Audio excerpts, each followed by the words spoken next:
G'day legends, g'day superstars, it's Peps here with the tipped out round 8 tips for a smashing round of AFL football. Now, when it comes to smashing, there are teams that are going to cop them and there are teams that are going to be giving them. So this week, after a brilliant week of getting, I think it was 7 out of 9 tips last week, I've decided to make a small shift where we went from tipping who's won the most second halves. This week, I'm going with my heart. Who do I trust more out of the two teams playing each other? And trust, I know, is a big word, and it also matches up to a big game. And it is happening tonight at Marvel Stadium. We are talking about the Carlton Football Club taking on the Brisbane Lions in a cracking game that is going to either set up someone's top 4 aspirations in relation to Brisbane, or maybe just keeping a spot in the final 8 when we talk about Carlton. It is going to be an absolute belter, and we know it kicks off at 7:50 p.m. tonight. Brisbane have won 6 out of the last 4, but when we look at the trust factor, who do I trust more at this moment in time? Do I go with Carlton, who had a great win over West Coast, but have lost previous games because of their one-paced midfield? Or do I go with a Brisbane team that has pretty much dominated most teams that they've played this year, but unfortunately going to be without Zorko, and they're going to be out without Daniel Rich. And they are also playing in Melbourne.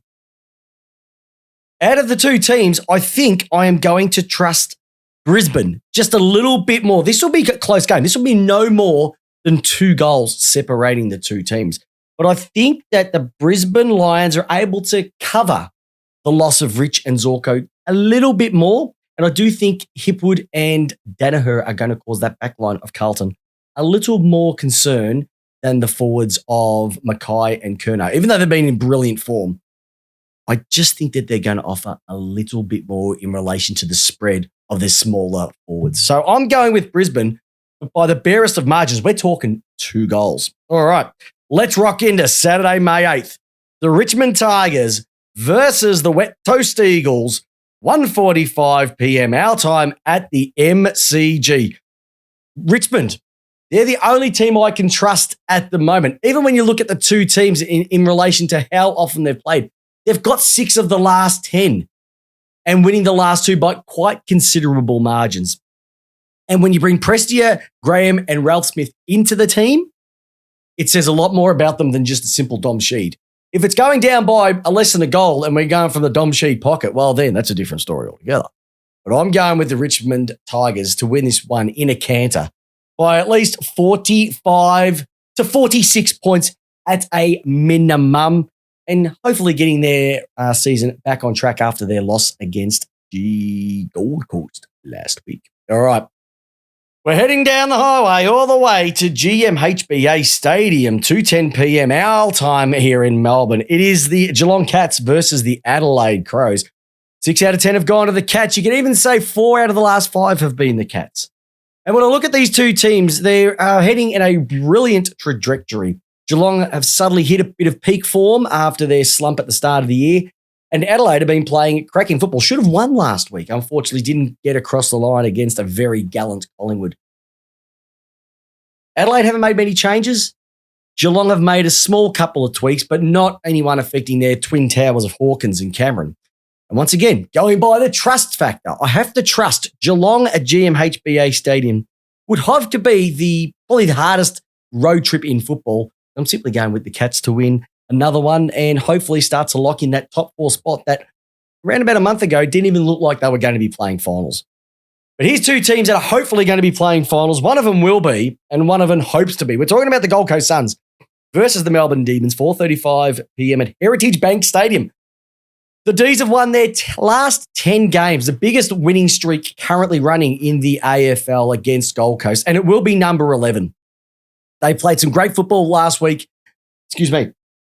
against North Melbourne, and they've been a bit in a roll over the last couple, which is what we've wanted. Gold Coast have won their last 2, and they'll be going in at home in a really good mood. But I think that the D's, I trust them just a little bit more. They're a lot more even across the park.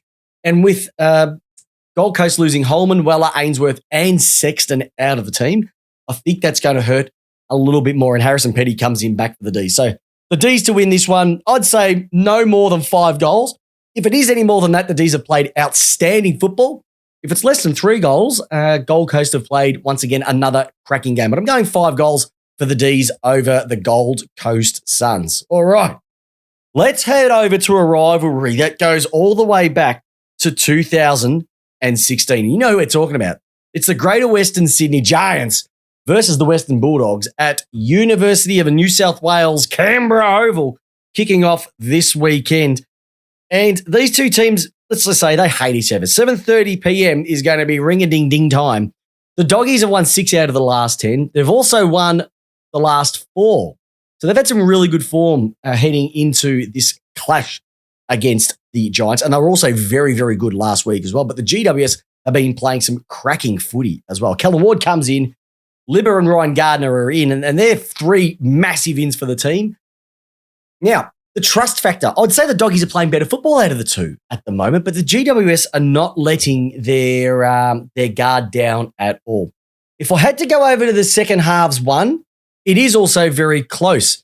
They've actually won 4 to the Doggies, 3 to the GWS Giants. But once again, we're not going by that this week. We're going by the trust factor. And I think the Doggies are hitting a little nice vein of form with potentially the best player in the comp outside of Josh Dacos. We're not even talking about him anymore. We're talking about the Bont. And so I'm going the Doggies by no more than 2 goals. This will be close. GWS, like I said, have been playing a lot better football under Adam Kingsley. This one will be a 2-goaler. But once again, don't be surprised if the GWS take this one out because, like I said, their football's been pretty good. And I like what they're showing. All right, the last game for Saturday is going to be over at up the stadium. The Fremantle Shockers, honestly, that's what they've been, against the Hawthorn Hawks. Now, interestingly enough, Hawthorn won 6 in a row, and then Fremantle have won the last 4. But once again, we're going by the trust factor. Who do I trust more? And in this case, I'm going with Hawthorn. I trust Hawthorn, even though they've got a younger team. They've got less experience on the park. They've got a new coach over the last couple of years.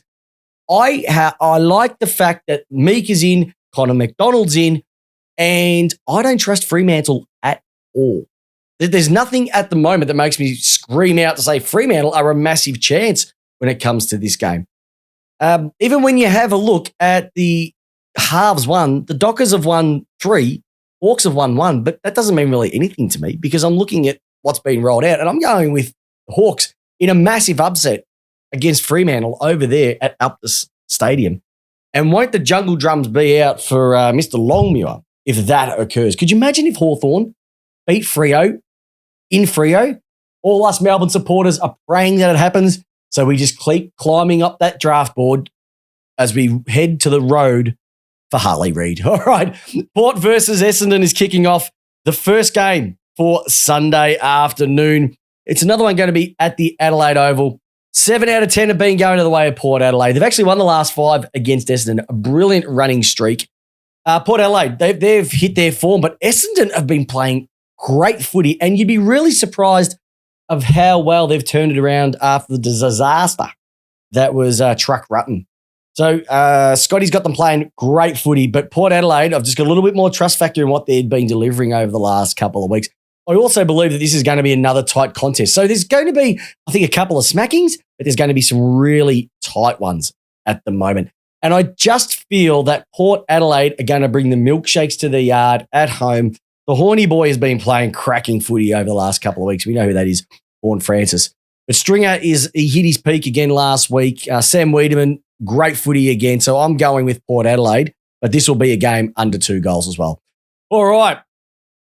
Collingwood versus Sydney at the MCG. Collingwood simply are going to win this one, even though Sydney have won the last 3. Isn't that interesting? But Sydney are far and beyond nowhere near where they need to be. They are bringing quite a few. Robbie Fox, McInerney, Lachlan McAndrew, Corey Warner are all in. Pendles is back and Cox is back. And when the Cox is back, Collingwood play hard and they are going to win this hard. And they're going to win this by at least 4 to 5 goals. I'm even going to go 5 goals. It might be close early, but I can't see Sydney locking down the most informed team in the league, which is Collingwood. So Collingwood have got that one, 5 goals. And let's move on to the last game. Not the Melbourne Football Club versus the St Kilda Saints.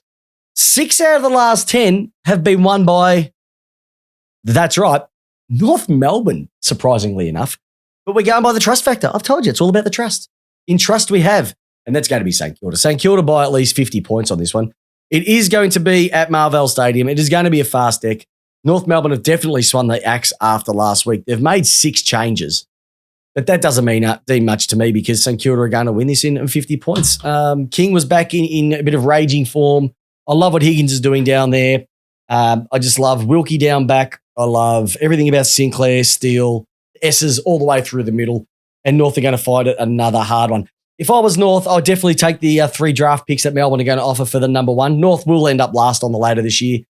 And simply, they are going to offer the number 1 pick to the Ds who are going to pick up Harley Reid. And everybody will know that the planets are aligned if that actually happens. So there you go, listeners.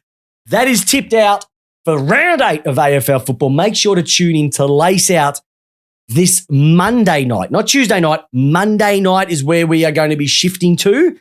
So no more on Tuesdays. It's all going to be happening on Monday nights. There will be a big announcement on the Facebook page as well. But we'll be kicking off Monday night. It's going to be a cracker of a show on Lace Out. But there's your tipped out tips. I hope your team wins, unless you're Gold Coast. But more importantly, enjoy the footy, listeners. And I can't wait to see. I hope your team wins. And I can't wait to see you on Monday night. Have a great weekend, listeners.